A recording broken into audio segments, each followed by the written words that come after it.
সম্ভব।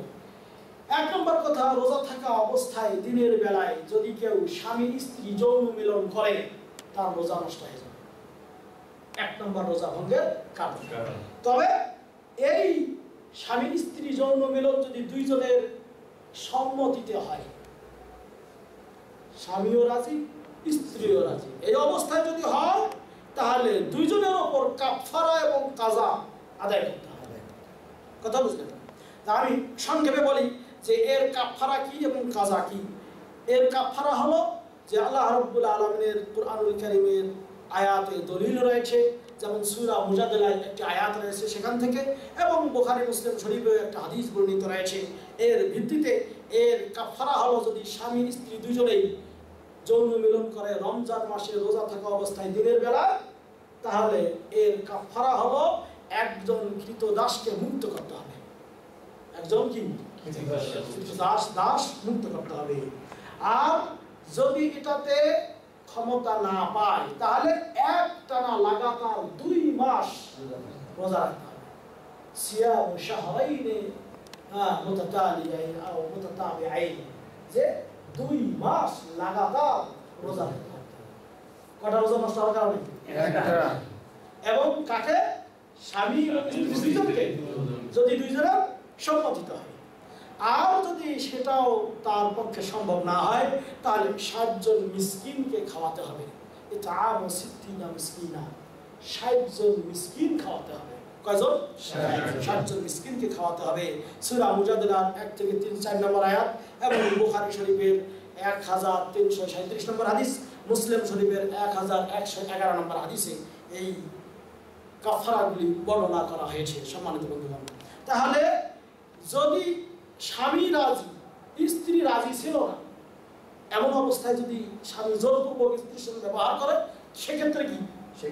সেক্ষেত্রে স্বামীকে কাফারা দিতে হবে, কাজা আদায় করতে হবে, স্ত্রীকে ওই রোজাটা কাজা করতে হবে, কিন্তু কাফারা দিতে হবে না।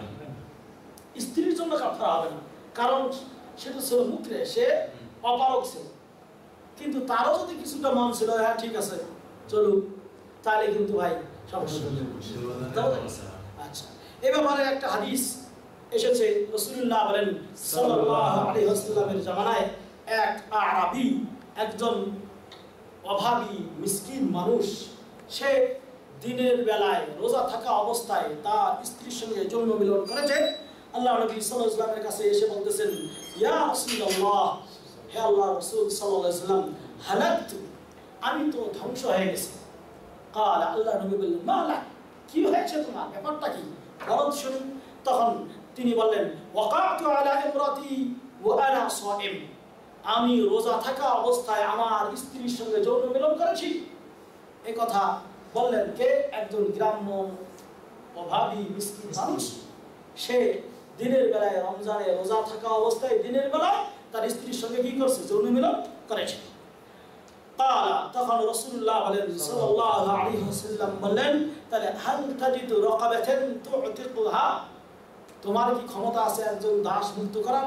তিনি বললেন যে কাল লা, যে আমার তো এই সামর্থ্য নেই।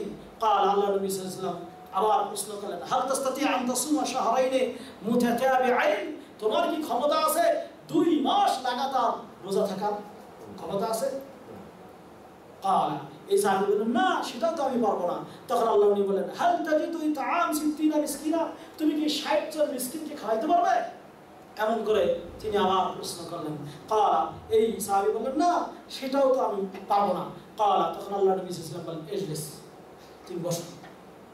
ফাবাকাসা আন-নবী সাল্লাল্লাহু আলাইহি ওয়াসাল্লাম, এমন সময় আল্লাহ নবী সাল্লাল্লাহু আলাইহি ওয়াসাল্লামের কাছে সে বসে থাকলেন, আল্লাহ নবীও বসে আছেন।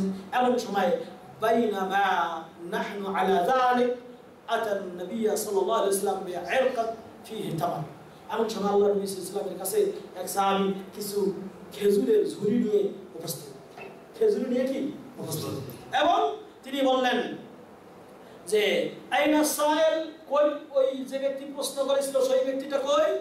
কাল, লোকটি বললেন, আনা ইয়া রাসূলুল্লাহ, আল্লাহ নবী, হ্যাঁ আমি তো উপস্থিত।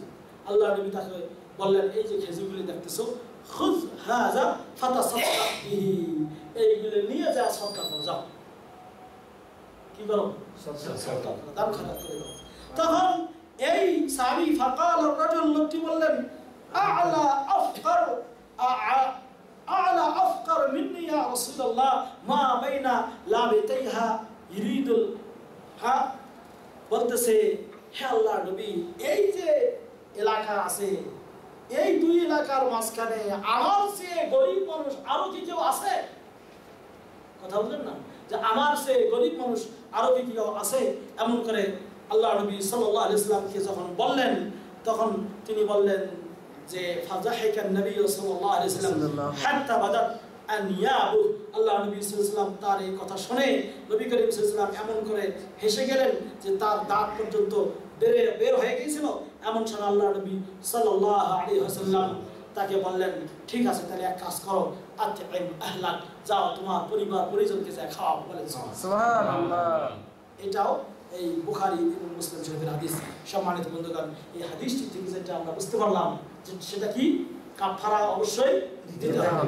তবে কেউ যদি অপারগ হয়ে যায় আর পাচ্ছে না, কোনো কিছুই নেই, আল্লাহর কাছে অবশ্যই তওবা ইস্তেগফার করতে হবে, তাছাড়া তো কোনো কি উপায় নেই। লা ইউকাল্লিফুল্লাহু নাফসান ইল্লা উসআহা, মানুষের ক্ষমতার বাইরে তার কিছু নেই। তবে উচিত হলো তার কি দেওয়া, কাফারা দেওয়া। এত কিছু আরেকজনের সদকা নিয়ে আল্লাহ নবী তাকে দিলেন, তারপরও কি দিতে হয়েছে, এবং অন্য কোনো মানুষকে দিতে পারছেন না, কিন্তু ঠিক আছে তোমার পরিবার পরিজনকে এই নিয়েতে খাওয়াও। দেখছেন, তারপরেও দিতে হবে। কি বলছেন? তাহলে এই জন্য আপনি আমি যেন সাবধান থাকি, এরকম করে যেন রোজা নষ্ট না হয়।